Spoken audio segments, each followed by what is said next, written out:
अरे नंद किशोर मेरे बिरनारे, अरे फलो और फूलो,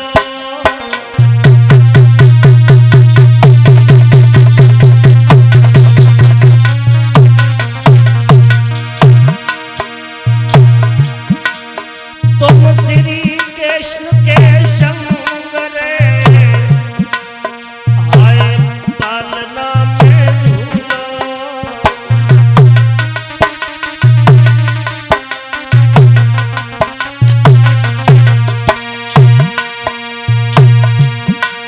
मेरा बिरना मुख तेरे तुम्हें आशीष, सदा सुखारी भैया रहियो पतला खेल।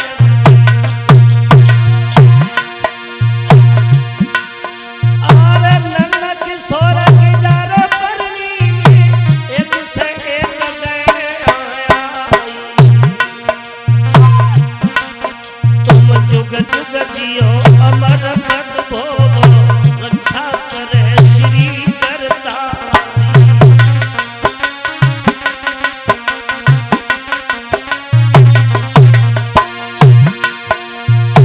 पार्वती अगनों में घूमे, भोलानाथ भरे भंडार, अमृत पूरा भुदर यगन में कोई कुल पापियत अमर हुई जा।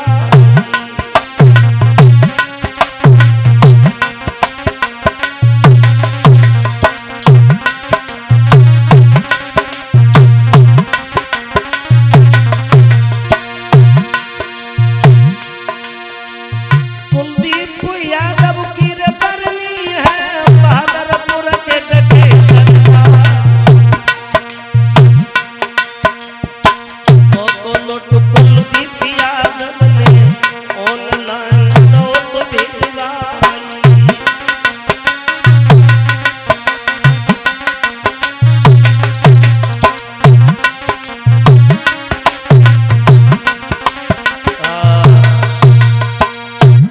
देखो भाइयों, आज भोले बाबा के जो ससुर थे उन्हें घमंड हो गया कि मेरे यहाँ किसी बात की कमी नहीं है। तो भोले बाबा समझ गए कि एक हमारा जो ससुर था जिसका नाम था राजा दक्ष, उसे भी घमंड हुआ था, तो उसका हमने धड़ से शीश कटवाया था।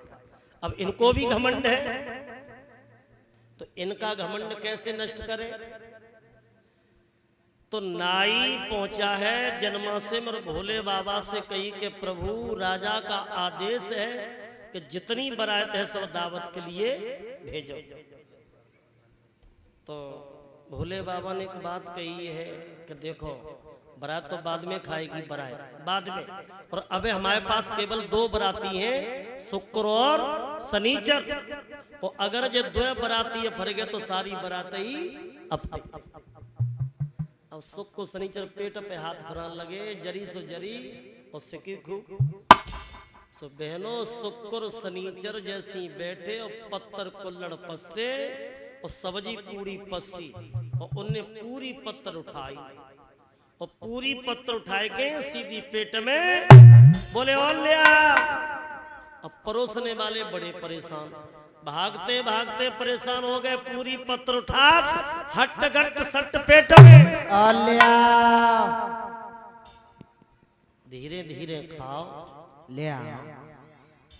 अब परोसने वाले बड़े दुखी, और इतना भोजन करो कि दुई बराते ने पूरे कबरा का भोजन ही समाप्त कर दिया।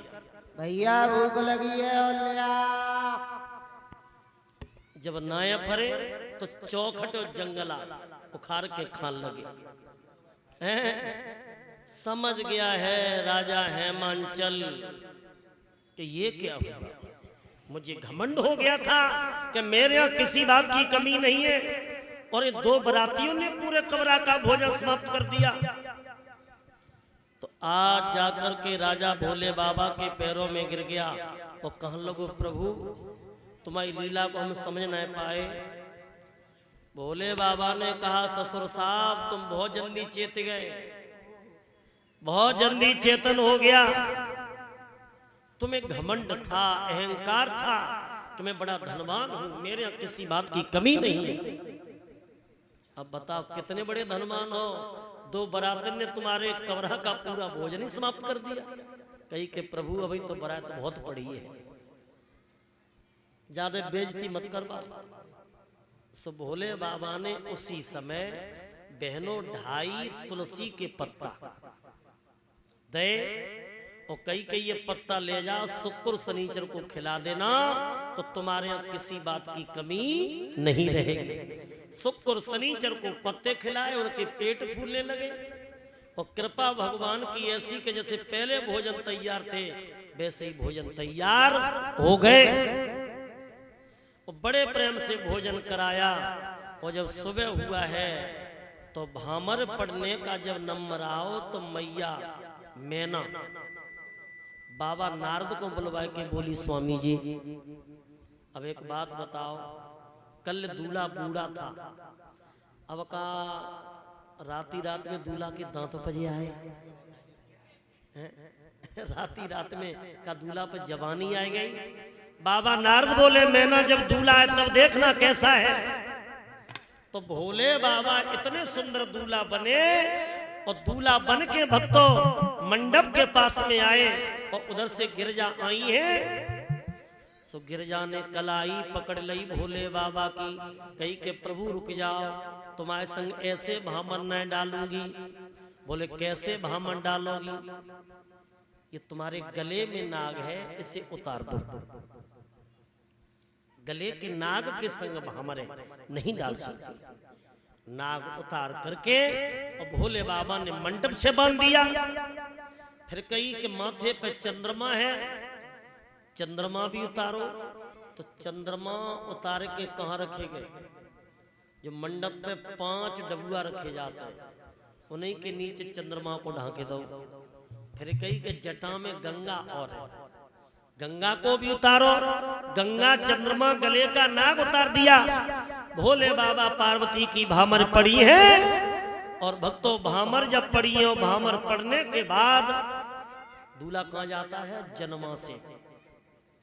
तो भोले बाबा जनमासे में गए और जब जनमासे में गए तो गंगा और चंद्रमा इन्हें तो ले गए संग, लेकिन जो गले का नाग था बाप को ध्यान ना है। अब वो नाग आंगन में फुसकारे देने लगा।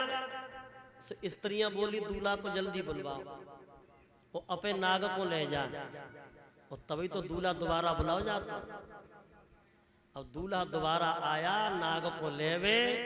सो मैया मैना ने कही के लला कछ मांग ले दक्षिणा, लेकिन भोले बाबा ने कुछ नहीं मांगा। कहा कि मैना के मन में संकल्प करो, मैना सत्संग करो, तज काम क्रोध में ना दुनिया से नाए डरो।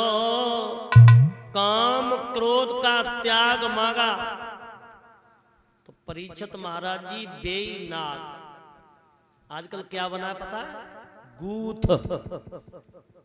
जो दूल्हा मंडप पे जातो गूथ खोलवे जी, गूथ और कुछ ना जी, भोले बाबा के गले कोई नाग। लेकिन भोले बाबा ने कुछ ना मांगो। और आजकल के दूल्हा कोई जंजीर, कोई अंगूठी, कोई कछ मांगो, लेकिन भोले बाबा ने कछ ना मांगो।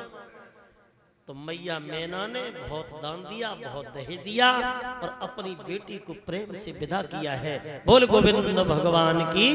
अब तालियां बजाते हुए गुनगुनाते हुए सभी लोग 2 लाल का कीर्तन बोलेंगे और ताली बजाने में कोई कंजूसी मत करना।